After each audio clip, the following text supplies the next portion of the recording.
ఆంధ్రప్రదేశ్ రాష్ట్రంలో కృష్ణా జిల్లాలో గన్నవరం నియోజకవర్గానికి ఒక విశిష్టత ఉంది. దానికి ఎందుకు విశిష్టత ఉందంటే, ఒకానొకప్పుడు కమ్యూనిస్ట్ పార్టీలకు కంచుకోట గన్నవరం. అక్కడి నుంచి పుచ్చలపల్లి సుందరయ్య శాసనసభ్యుడిగా ప్రాతినిధ్యం వహించాడు. అటువంటి గన్నవరం నియోజకవర్గం ఇప్పుడు మళ్ళీ వార్తల్లోకి వచ్చింది. గన్నవరం నియోజకవర్గంలో అక్కడుండే తెలుగుదేశం పార్టీ నాయకులు, శ్రేణులు, రైతులు, మహిళలు, యువకులు అన్న ఎన్టీ రామారావు అంటే ప్రేమతో, తెలుగుదేశం పార్టీ అంటే ప్రేమతో, సరే వాళ్ళు ఎవరు నిలబడ్డారని చూడరు. అంతకుముందు దాసరి బాలవర్ధన్ రావుని ఆదరించారు. తదుపరి ఎవరుంటే మాకెందుకు, మాకు సైకిల్, అన్నగారి పార్టీ మేము 83 నుంచి ఉన్నాం, మేము సైకిల్ కొట్టేస్తామంటారు కానీ అభ్యర్థిని గురించి పెద్ద పట్టించుకోరు. 2014లో 2019లో వల్లభనేని వంశీ, ఈయన వెటర్నరీ డాక్టరు, ఈయన బీవీఎస్సీనే కాకుండా ఎంవీఎస్సీ కూడా ఆ గన్నవరంలో ఉండే వెటర్నరీ కాలేజీలోనే విద్యను అభ్యసించాడు. కనుక అక్కడ గన్నవరం ప్రజలు ఎన్టీ రామారావు పెట్టిన పార్టీ, పైగా అక్కడ యాదవ సామాజిక వర్గం, బీసీలు అధికంగా ఉంటారు. బీసీలకు రాజ్యాధికారం కల్పించిన మహనీయుడు, ఆదర్శప్రాయుడు, బీసీల హృదయాలలో ఉండే మనిషి, యుగ పురుషుడు, కారణజన్ముడు అన్న ఎన్టీ రామారావు. ఆ అన్న ఎన్టీ రామారావు ఈరోజు కూడా బీసీలకు రిజర్వేషన్లు కల్పించి బీసీలను రాజ్యాధికారం అంటే వాళ్ళని ఎమ్మెల్యేలు చేయటం, ఎమ్మెల్సీలు చేయటం, ఎంపీలు చేయటం, అలాగే మంత్రులు చేయటం, ఆ విధంగా బీసీలను రాజ్యాధికారంలోకి, రాజకీయాల్లోకి ప్రోత్సహించిన మహనీయుడు యొక్క స్ఫూర్తితో గన్నవరంలో 2 సార్లు వల్లభనేని వంశీని గెలిపించారు. ఇది అక్కడ వ్యక్తి అనేది అప్రస్తుతం. వల్లభనేని వంశీ గుడివాడలో ఉండే కొడాలి నాని, వాళ్ళు పార్టీలు వేరైనా వ్యక్తిగత స్నేహితులు, ఎప్పటి నుంచో స్నేహితులు. కనుక జగన్మోహన్ రెడ్డి ముఖ్యమంత్రి అయిన తర్వాత వల్లభనేని వంశీని ఒప్పించి మెప్పించి ఆయన్ని పార్టీ మార్పించి వైఎస్ఆర్సీపీ పార్టీలో చేర్పించాడు. చేరిన కొత్త రోజుల్లో కొన్ని నెలల పాటు బాగానే జరిగింది, సవ్యంగానే జరిగింది. అక్కడే ఉన్న ఇప్పుడు వల్లభనేని వంశీ కమ్మ సామాజిక వర్గం, అదే సామాజిక వర్గానికి చెందిన ప్రవాస భారతీయుడు యార్లగడ్డ వెంకట్రావు. ఆయన 2019లో పోటీ చేసి స్వల్ప ఓట్లతో ఓడిపోయాడు. ఆయన తను సొంతంగా సంపాదించుకున్న డబ్బు కోట్ల రూపాయలు ఖర్చు పెట్టి ప్రజలకు సేవ చేశాడు. యార్లగడ్డ వెంకట్రావుకు సహకరించిన వ్యక్తి డాక్టర్ దుట్టా రామచంద్రరావు. ఆయన కాపు సామాజిక వర్గం. దుట్టా రామచంద్రరావు డాక్టర్ వైఎస్ రాజశేఖర రెడ్డికి అత్యంత సన్నిహితుడు. ఎప్పుడైనా రాజశేఖర రెడ్డి ముఖ్యమంత్రిగా ఉన్నప్పుడు, అధికారంలో లేనప్పుడు, శాసనసభ్యుడిగా ఉన్నప్పుడు, ప్రతిపక్ష నాయకుడిగా ఉన్నప్పుడు విజయవాడ నుంచి బయలుదేరి విజయవాడ కలకత్తా హైవే మీదుగా హనుమాన్ జంక్షన్ వచ్చేసరికి తప్పనిసరిగా దుట్టా రామచంద్రరావు ఇంటికి వచ్చి అక్కడ సమయాన్ని బట్టి టిఫిన్ చేయటమా, అల్పాహారం చేయటమా, ఆయనతో మాట్లాడి కాసేపు అప్పుడు బయలుదేరేవాడు.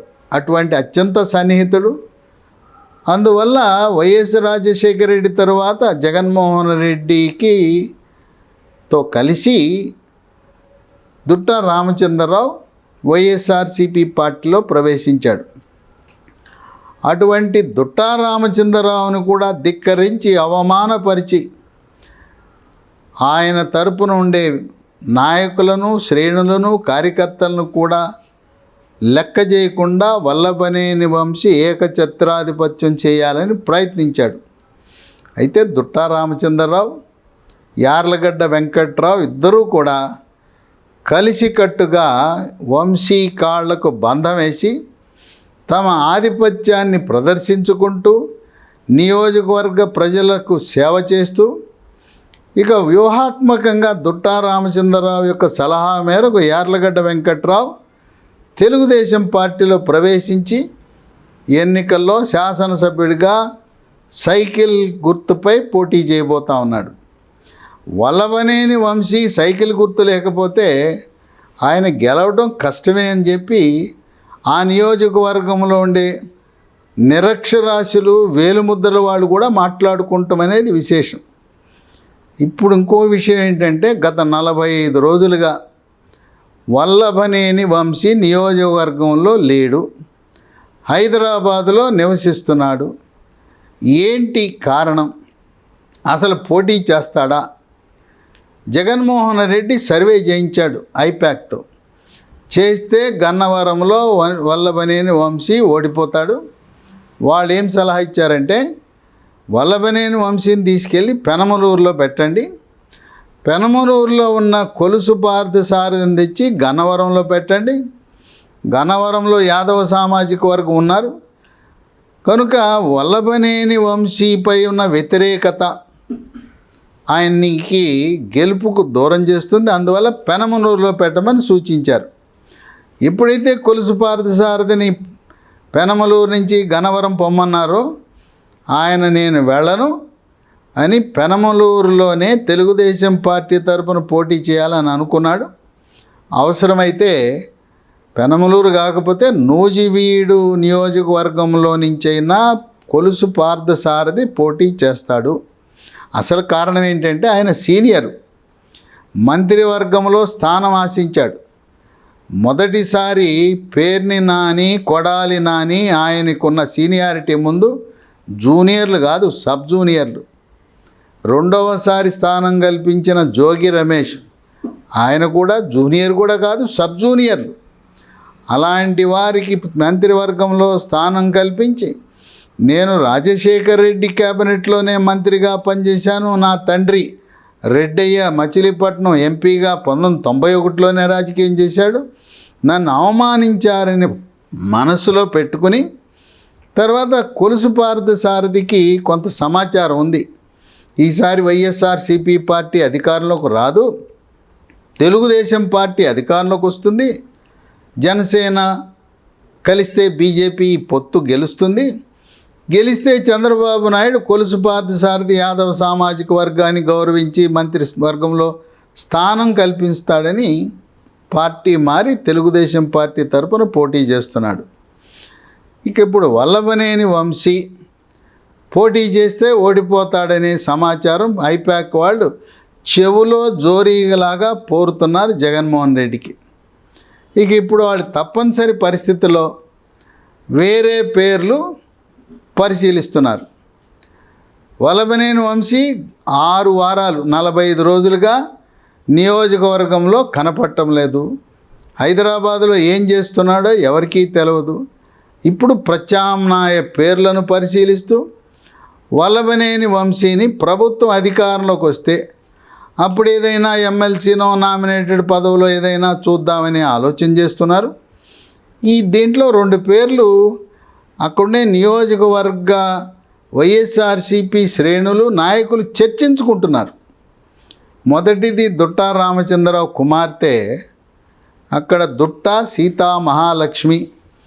ఆమె అయితే బాగుంటుంది, ఆమె అయితే గట్టి పోటీ ఇవ్వగలదు యార్లగడ్డ వెంకట్రావుకి. యార్లగడ్డ వెంకట్రావు కమ్మకుమల్ కులం, దుట్టా రామచంద్రరావు కాపోట్లన్నీ చీల్చొచ్చు అని మాట్లాడుకుంటున్నారు. కానీ దుట్టా రామచంద్రరావు ధర్మరాజుల కొన్ని నీతి సూత్రాలకు ధర్మానికి కట్టుబడి ఉంటాడు. జగన్మోహన్ రెడ్డి చెప్పేదేమో మాట తప్పను మడమ తిప్పను అంటే ఆయన ముఖ్యమంత్రి అయిన తర్వాత ఒక్క మాట కూడా చెప్పింది చేయలా.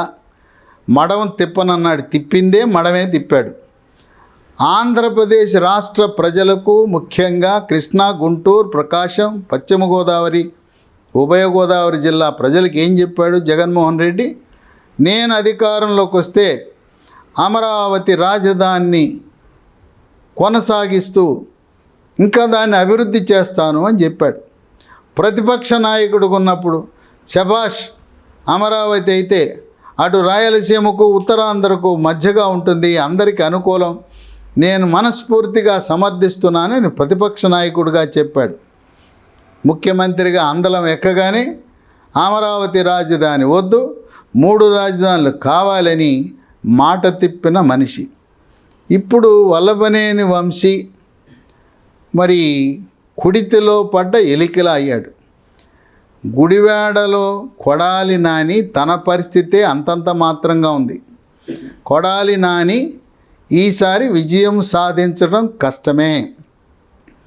గన్నవరంలో ఉండే ప్రవాసాంధ్రుడు యార్లగడ్డ వెంకట్రావు లాగా మరొక ప్రవాసాంధ్రుడు అక్కడ వెన్నిగళ్ళ రాము ఆ నియోజకవర్గంలో ప్రవేశించి కొడాలి నానిని 50,000 ఓట్లతో ఓడించడానికి రంగం సిద్ధం చేసుకున్నాడు.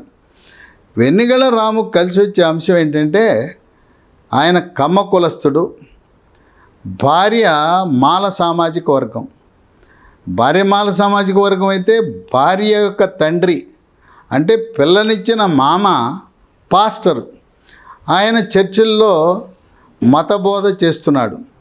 అందువల్ల మాల సామాజిక వర్గము, క్రైస్తవులందరూ కూడా గుడివాడ నియోజకవర్గంలో ఉన్నవారు వెన్నిగళ్ళ రాముని ఆదరించాలి, ఆయనకు ఓట్లు వేయాలి, ఆయన ఎమ్మెల్యేగా గెలిపించాలని చూస్తున్న తరుణంలో కొడాలి నాని అక్కడ గెలవటమే కష్టం. గన్నవరంలో చక్కగా తెలుగుదేశం పార్టీలో కొనసాగి ఉంటే మళ్ళీ వల్లభనేని వంశీ హ్యాట్రిక్ ఎమ్మెల్యే అయ్యేవాడు.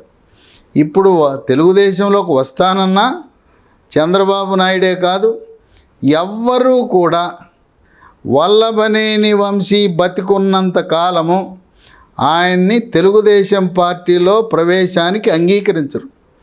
ఆయన చంద్రబాబు నాయుడు యొక్క కుటుంబ సభ్యుల గురించి చేసిన వ్యక్తిగత విమర్శలు చాలా బాధాకరం. అందువల్ల వల్లభనేని వంశీని, కొడాలి నానిని, ఈ ఇద్దరిని కూడా ఎట్టి పరిస్థితుల్లో భూమి ఆకాశాలు ఉన్నంతకాలము, వాళ్ళు బతికున్నంత కాలము తెలుగుదేశం పార్టీలో ప్రవేశము ఉండబోదు. కనుక దుట్టా రామచంద్రరావు జగన్మోహన్ రెడ్డిలా మాట మార్చే వ్యక్తి కాదు. ఆయన యార్లగడ్డ వెంకట్రావుని గెలిపించాలనుకున్నాడు. వల్లభనేని వంశీకి కుక్క కాటుకు చెప్పు దెబ్బనే విధంగా ఓడించాలనే దృఢ సంకల్పంతో ఉన్నాడు.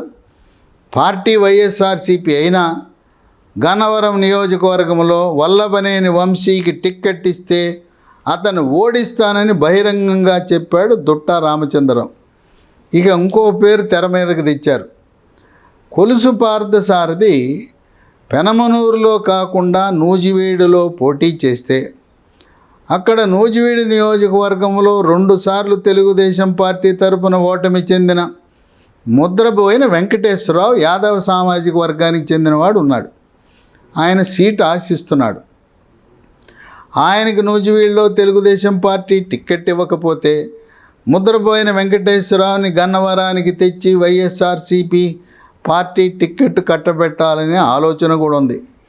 ఎందుకంటే ముద్రబోయిన వెంకటేశ్వరరావు మాజీ ఎంపీ, మాజీ కేంద్ర మంత్రి, ఎక్కువ సంవత్సరాలు కాంగ్రెస్ పార్టీతో సన్నిహితంగా ఉన్న కావూరి సాంబశివరావు ఆయన అనుచరుడు. కావూరి సాంబశివరావు ప్రయత్నం చేసినా గన్నవరం కాంగ్రెస్ సీట్ ఇవ్వాల. అప్పుడు కావూరి సాంబశివరావు అతన్ని ప్రోత్సహించి, వెంకటేశ్వరరావు ఏం పర్వాలేదా, నువ్వు ఇండిపెండెంట్గా వేసి అన్నాడు. ఇండిపెండెంట్గా వేసి ఆయన కావూరి సాంబశివరావు యొక్క ఆశీస్సులతో గెలిచాడు. ముద్రబోయిన వెంకటేశ్వరరావు గన్నవరంలో మొదటిసారి ఇండిపెండెంట్గా గెలిచాడు. తదుపరి కాంగ్రెస్ పార్టీ ఆయన యొక్క బలాన్ని గుర్తించి తదుపరి కాంగ్రెస్ సీట్ ఇచ్చారు.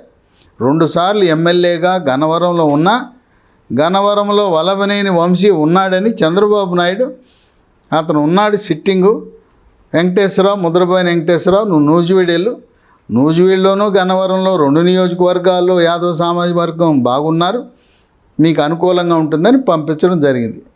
ఇక ఇప్పుడు వల్లభనేని వంశీ ఆయనకి గన్నవరం సీటు రావటము ప్రశ్నార్థకమే. గన్నవరం కాకపోతే ఇంక ఇవ్వటానికి ఏవి సీట్లు లేవు, అన్నీ ఫుల్.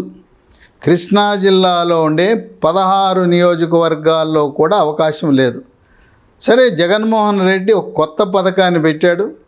దేశంలో ఏ రాజకీయ పార్టీ ఇంతవరకు ఇలాంటి పథకం రాజకీయ నాయకులకు అంతర్జిల్లా, అంతర్జోన్, అంతర్రాష్ట్ర బదిలీల పథకం పెట్టాడు. 70 మంది ఎమ్మెల్యేలను ఇతర నియోజకవర్గాలకు బదిలీ చేసే కార్యక్రమం. ఎమ్మెల్యేలను ఎంపీగా, ఎంపీని ఎమ్మెల్యేగా పెట్టడం. ఆ పథకం కింద ఏమైనా వల్లభనేని వంశీ మరి గోదావరి జిల్లాలనో లేదా ఇతర జిల్లాలకు అంతర్జిల్లా బదిలీ కింద అవకాశం కల్పించాలి. కానీ గన్నవరంలో జగన్మోహన్ రెడ్డి వల్లభనేని వంశీకి టిక్కెట్ ఇచ్చే పరిస్థితి లేదు. గుడివాడ కొడాలి నాని వచ్చి గీ పెట్టినా జగన్మోహన్ రెడ్డి ఎవ్వరి మాట వినడు, మొండివాడు. ఏ విధంగా ఒంగోలులో బాలినేని శ్రీనివాసరెడ్డి అనేక మార్లు మాగుంట శ్రీనివాసరెడ్డికి ఎంపీ ఇవ్వు, ఎంపీ టిక్కెట్ ఇవ్వు అంటే నేను ఇవ్వను అని ఏ విధంగా మొండి పట్టేసుకుని మాగుంట శ్రీనివాసరెడ్డిని తెలుగుదేశం పార్టీకి వెళ్ళేలా చేశాడో, అదేవిధంగా ఇప్పుడు పీకే ప్రశాంత్ కిషోర్ వాళ్ళ టీము సర్వేల ఆధారంగా వల్లభనేని వంశీకి గన్నవరంలో టిక్కెట్ రాదు అని అంటున్నారు.